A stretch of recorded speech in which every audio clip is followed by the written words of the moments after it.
Coming up on today's show. One of the things that I can say without any hesitation is that you've got to have some kind of a focus for your work every day.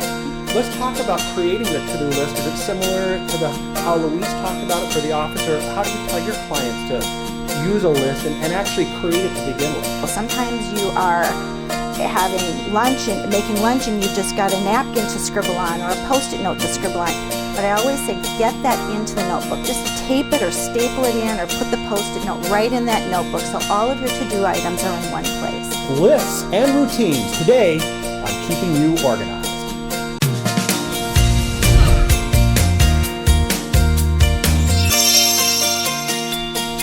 Hello and welcome to Keeping You Organized. Today we are going to talk about lists and routines. Now, who likes to discuss lists and routines other than our favorite professional organizers, Louise Krzyzika and Kathy Franzen? Welcome to the show today. This is going to be an action-packed show. It always is. Yep. But we're going to talk about how to be more effective using lists and routines. And Kathy, you're going to talk more about the home. Right. Louise, you're going to talk more about the office. So Right. why don't we start in the office? Sure. And just kind of tell us a little bit about what are some of the tools and strategies that we need in order to be more effective in the office? You know, that's a great question, John, because one of the things that I can say without any hesitation is that you've got to have some kind of a focus for your work every day. And the focus comes with a list. Okay. So whether that's a daily list, such as something like this, that just gives me, here are the things to do for today. Or if you don't have a ton of things to do in a particular day, you might say on a monthly focus or a weekly focus, that you might want to say, okay, these 3 or 4 things are what I really need to get done those days, because we know there's all the other things that happen. And that's also very important when you create a list like this. Again, whether it's digital, it can be with Outlook, if you like to use that, or on your phone with your calendar function there. You want to make sure that you allow for breathing room. In other words, it's going to expand, it's going to grow. There's going to be unplanned things that arise. So write those down on the list when they occur, because most of us don't acknowledge the fact that we have all these things that are fires to put out or whatever else it is, interruptions that require our attention. And we keep saying, I'm not getting my list, I'm not getting my list. Well, yeah, you are. You just are forgetting to add those to the list. But you know, some people will argue that a list is not good to use because you maybe put all these things down there, but then you only do the things that are easy to do. And I mean, are we talking about a list plus prioritization? Yeah, that's a really good point. You're right. And that's going to vary for different people, how to prioritize. I like to use the fun stuff to do when I'm working with clients. I always like doing the fun stuff first. I don't care what it is. Even if it's not important, I want to do the fun stuff. Right? Well, I like to use it as a reward for the things that you don't like to do. Okay. So a good strategy is, instead of, I'm not a big fan, obviously, of the ABC kind of format, because I think that only works for a certain type of person. Okay. And a lot of the people that we work with have great challenges with organizations, so we have to have a different approach. Okay. So I like to say, okay, what are your big dogs, the things that you really don't want to get done, and what are the cute little puppies? Okay. So work on a big dog. People love dog analogies there you too. go. So I mean, I'm already into this. Work on the big dog for a little bit, and then have a puppy. Go over and pet the puppy for a while. So for some people, that might be returning some phone calls because they enjoy that opportunity to talk and connect with somebody, or maybe going and preparing for a meeting because they would rather prepare for that meeting because it's something they're really excited about in terms of a project at work versus, I have to do the quarterly report again. Yeah. So that way they balance it out and you get a little bit of break in your routine. Well, I think some people love just checking things off the list too, don't they? Isn't there some Absolutely. satisfaction with just saying, I did it? Yeah. You know? Psychologically, we know there's lots of research that says you're going to be more effective, one, if you have the list and it's written down what you're trying to accomplish, and two, if you give yourself that boost by crossing off what's there. So at the end of the day, you can go, okay, yeah, I got it. Right. Excellent. I'm moving ahead. I'm accomplishing things. And that's really what we all want to have at the end of the day, is a sense of productivity. Okay, well, good. So we're going to focus on the office with you, right? So let's talk about let's just say you go into an office and someone's pretty disorganized. Okay. What's the first thing that you want to have them kind of get control of? Well, I think I like to ask people, tell me about what your job is. Okay. Tell me about what you do on a typical day. And we start to make notes about that. For most folks, the big challenge right now is actually doing their work. They're caught up in emails, they're caught up in phone calls, they're caught up in meetings, and they have very little time to actually get their work done. So there's a trend that's been going on for quite some time in the corporate world where the first hour to sometimes even 2 hours is email, phone, meeting free. And that's meant to be the time where you can really focus in on your projects, on your work, what you get paid for to do, right? Because you're not really paid to answer the phone per se. You're not really paid to check your emails.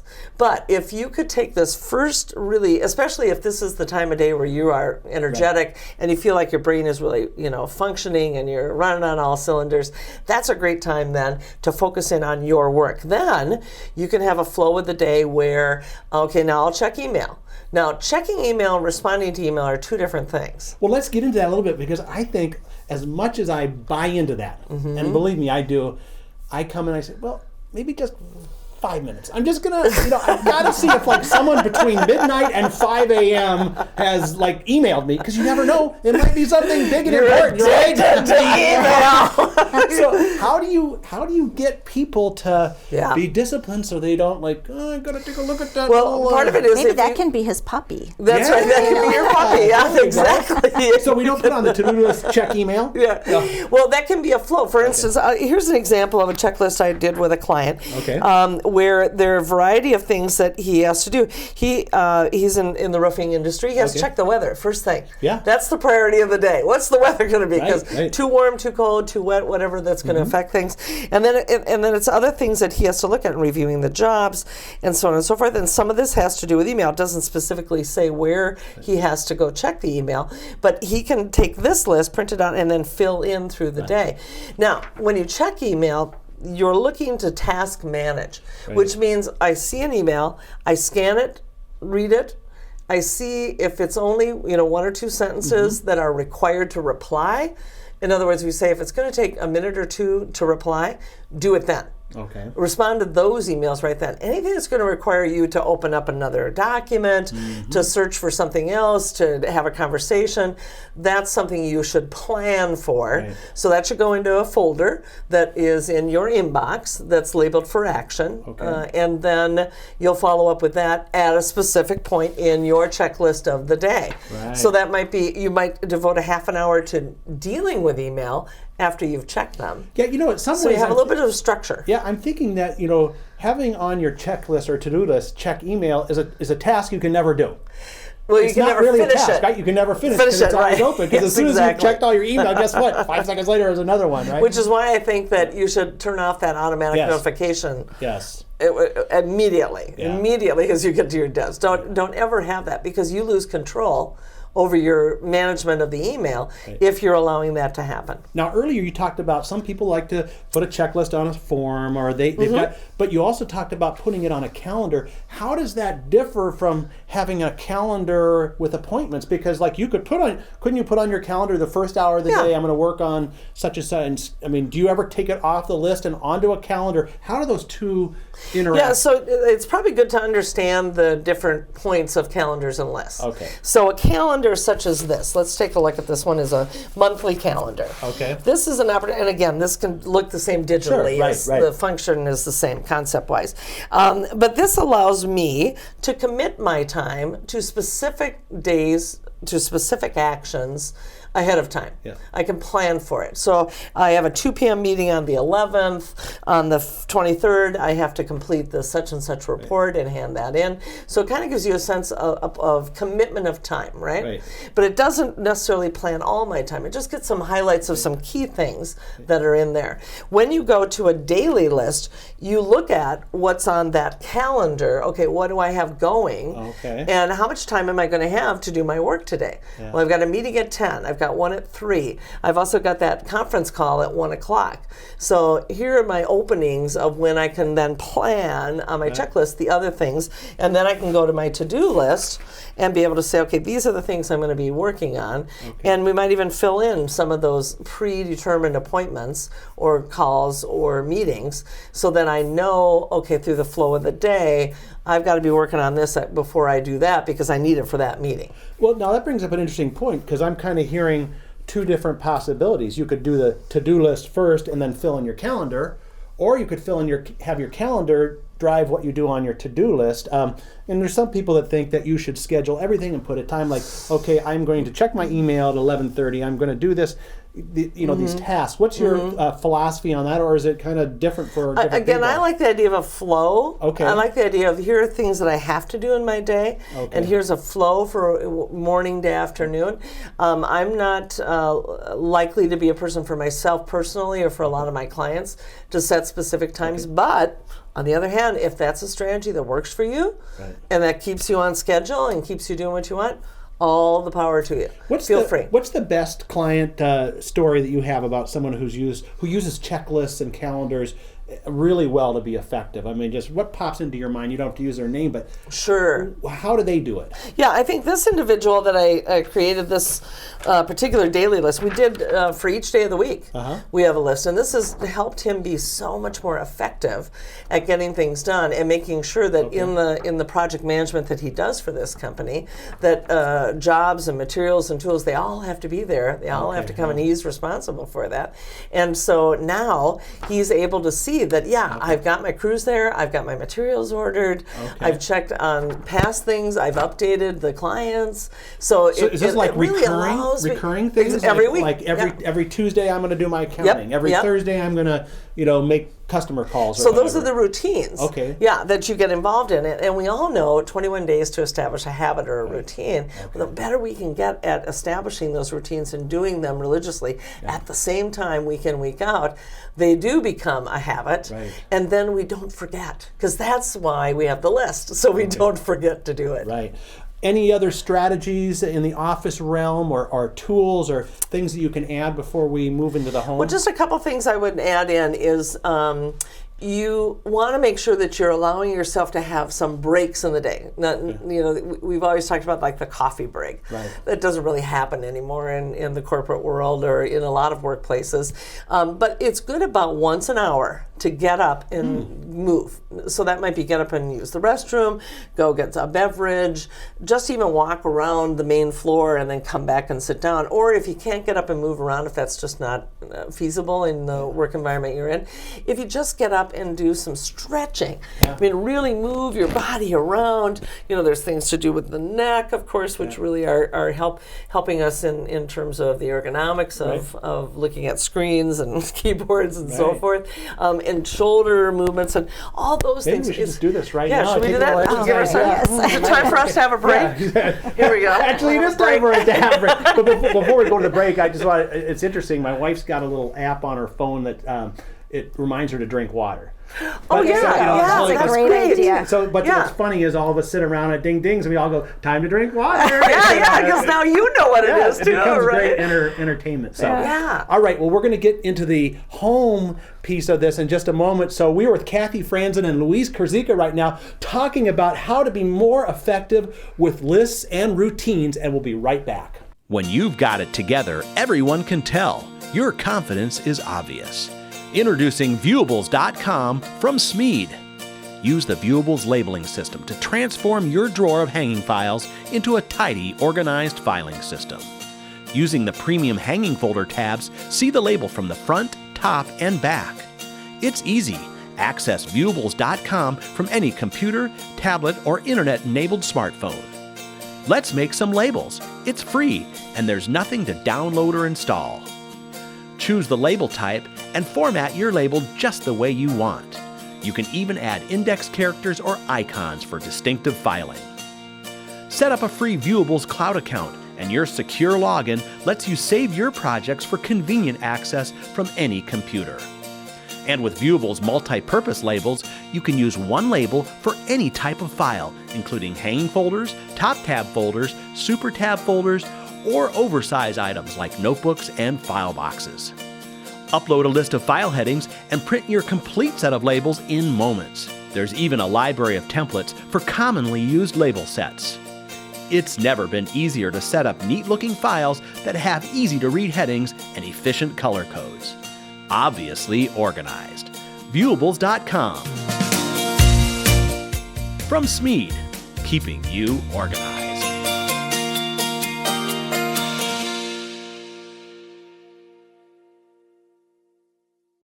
We are back now on Keeping You Organized, talking about how to be more effective with lists and routines. Before the break, Louise talked about the office scenario and using lists and routines and getting that getting that done and knowing that there's not one size that fits all, a lot of different ways to do it. Right. So now, Kathy, we're going to move over to you and talk about the idea of at home. How do you do some of these things at home, and what are some best practices? Great.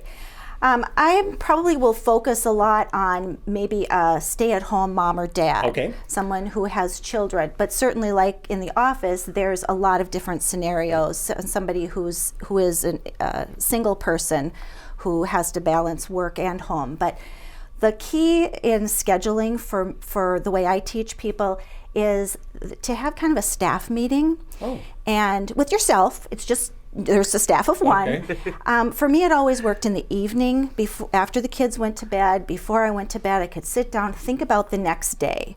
What do I have to do? Might plan out my route if I have to run errands. I do time blocking. Well, let's talk a little bit about what is time blocking, because not everyone's going to know what that means. Absolutely. So, for example, somebody who has small children, maybe they take a nap in the afternoon. So you might run your errands in the morning and say that's errand running time, Okay. or play date time, visiting time. Afternoons might be when the children go to sleep for their nap, that you're going to make phone calls, pay bills, do some kind of administrative thing, take care of yourself. Do your yoga workout or whatever it is. And then evening is probably more for family time. Maybe it's running the kids to an event or something like that. But if you block out morning, afternoon, evening, and then pull together some of the activities that you have to do, that you're going to take off of your to-do list, and we'll talk about that too. So in the evening before, you kind of do your time blocking. You figure out what activities do I have to do tomorrow, and where are they going to fit into my day. Okay.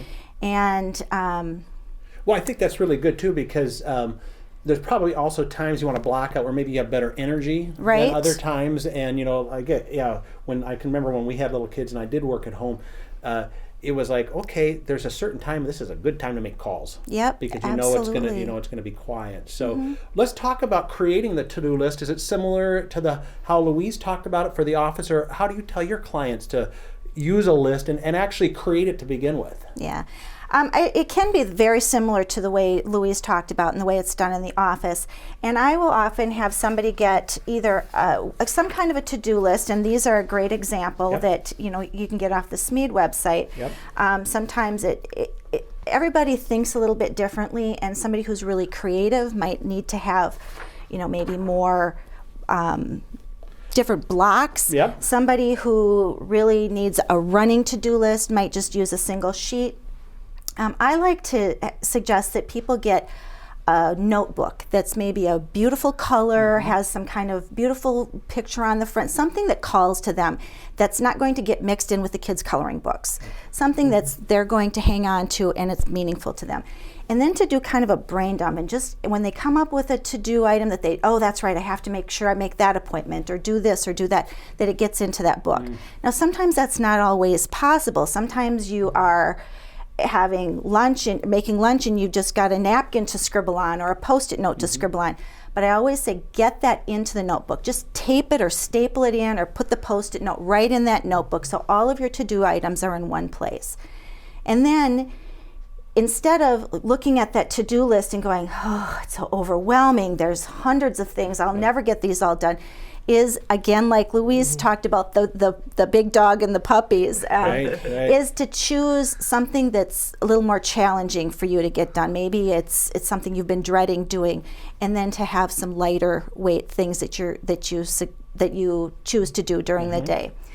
And it's 3 things. You know, if you get those 3 things done, you can always add another one. Yeah. But if you look at a to-do list that has 25 or 30 things on it, it feels overwhelming and exhausting, and sometimes you just can't even do that first thing. Well, I know there's some time management systems that'll say you have your daily list, and then at the end of the day, the ones that you didn't get, you rewrite on another list. But it sounds like your system, you have them all there. You do. And then you take a few off. Do you have any techniques on a way to kind of isolate those? Do you highlight them, or what do you do to make them on Well, your, it can be done a few different ways. I like to use a Post-it note, and sometimes something a little bit bigger, and just in black marker maybe write 3 things down, and then put it on your microwave or on your planner or on your computer screen, whatever your thing is that you're going to see frequently throughout the day.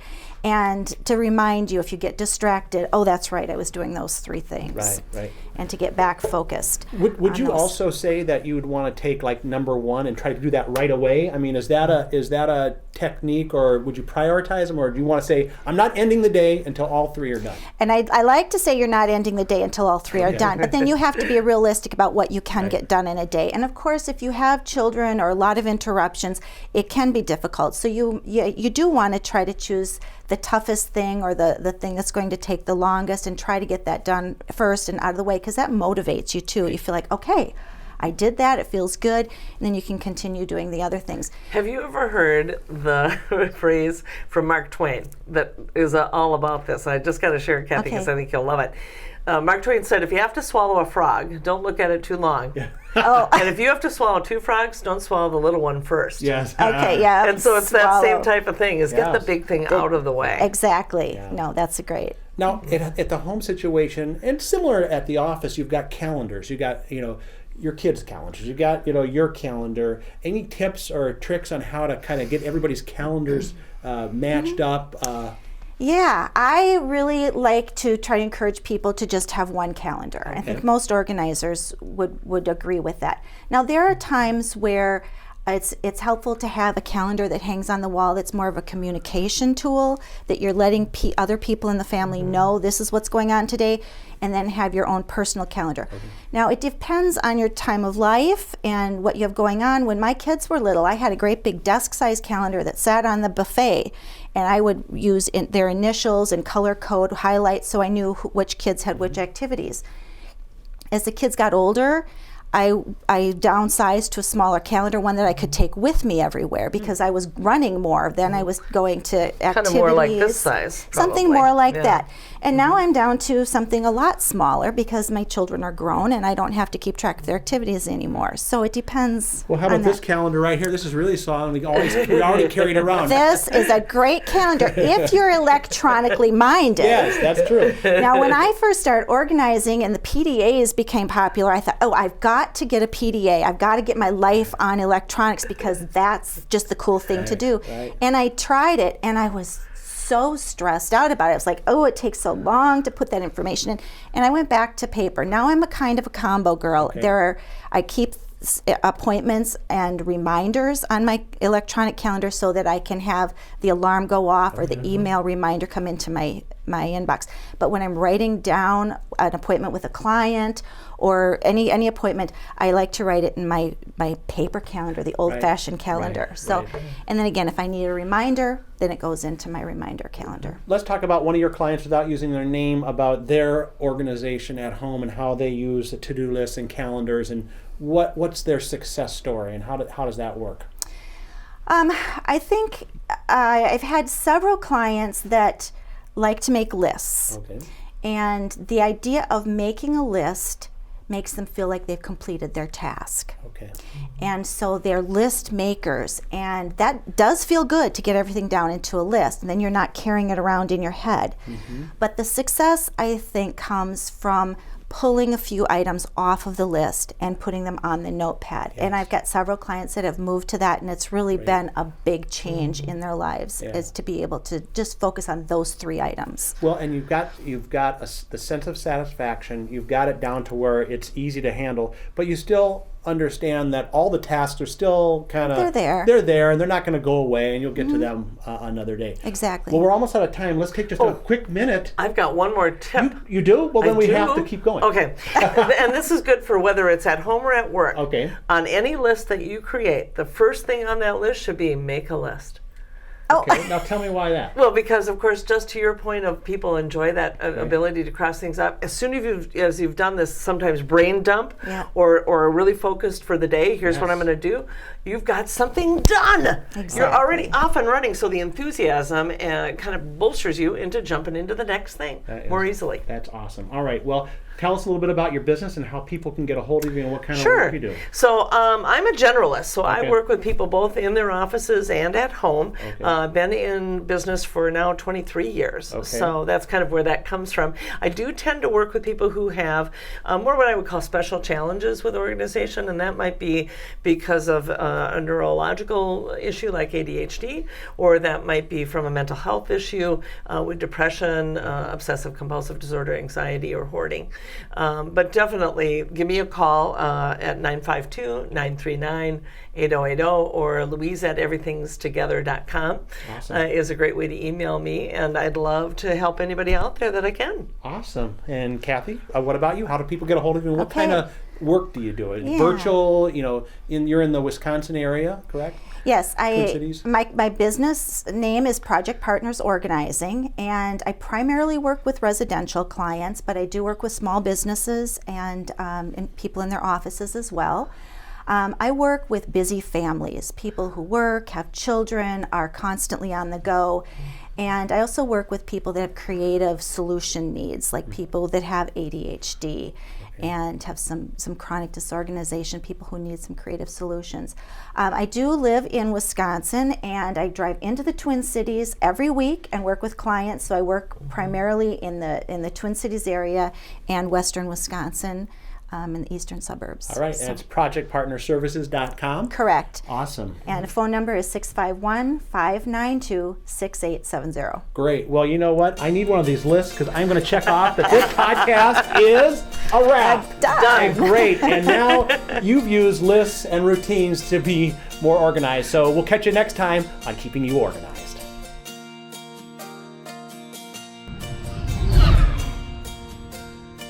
Coming up next time on Keeping You Organized. Well, I've got some, just being organized for travel tips in general that work great for summer, but really any time of the year. Before you go, planning in advance, of course, is one of my tips for being organized in life in general. When we take time to plan, we usually have smoother execution.